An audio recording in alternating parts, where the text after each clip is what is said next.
what are we doing today? So the reason we've come to Dymchurch is because Paul Nash, the famous war artist, after the First World War, he had war trauma, they called it then. PTSD. It's PTSD now, but then it was called war trauma. And so he came on a holiday to Dymchurch and liked it so much he stayed here. And what he did was, 100 years ago to this very day, virtually, he painted the sea wall, because the sea wall is a big concrete wall, and it is kind of like represented to him a barrier against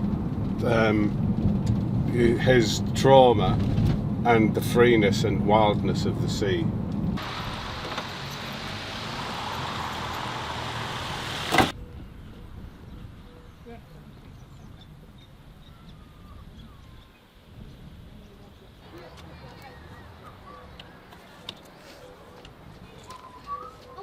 This is actually perfect. That's it. I mean, it's pretty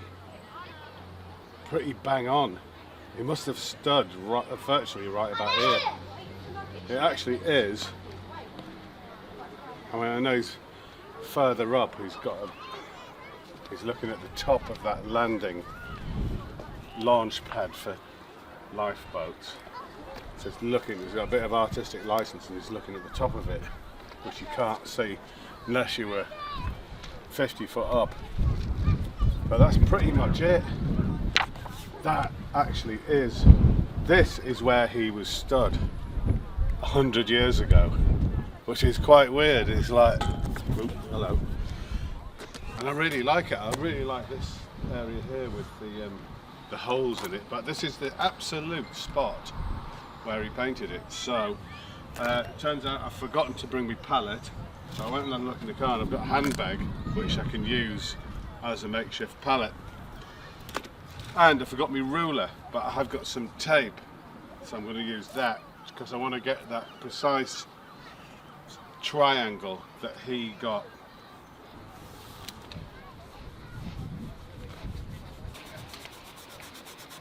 Now, with a bit of luck,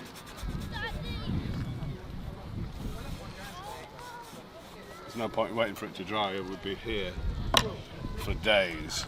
I want to kind of get it somewhere near. And then there is, he's taken liberties with his perspective, and so am I. If you do go out painting and you forget your palette, I recommend a handbag.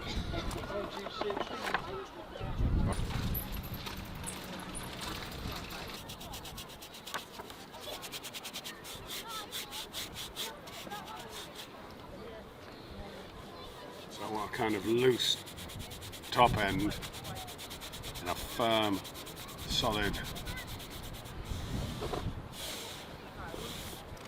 underneath.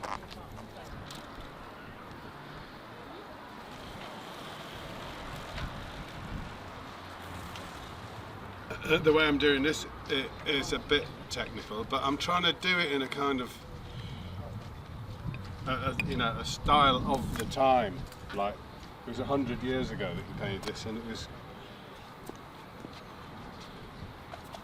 there's quite a lot of futurism in it. So I'm doing the same sort of thing.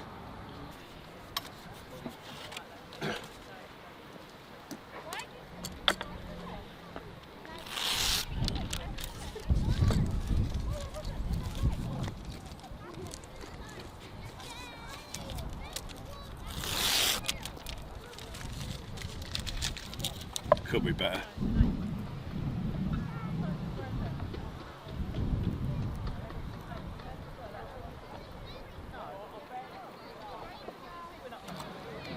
No, I'm going to go freestyle here. So I've got this.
And there it's pretty much done.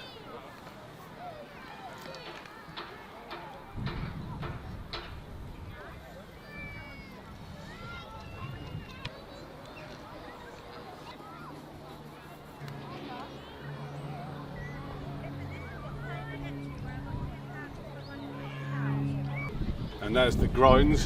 There's the only thing that's missing now, which wasn't there then, is Dungeness.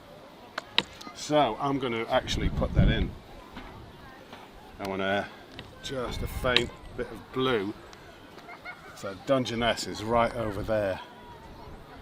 That wasn't there in 1921, but it is now.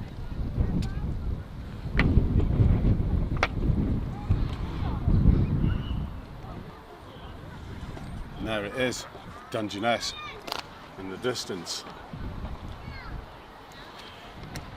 Wicked. Let's go and have a look at Paul Nash's house. That's half an hour. It's 1 o'clock, see. Ain't no stopping me. I'm a hurricane. Look. That actually looks quite good, doesn't it? I'm going to keep using that as a palette, my travelling palette. Yeah, that's a good idea. I'm glad. You know, out of adverse situations comes necessity. Apparently, he came here on a holiday and liked it so much he bought this cottage here.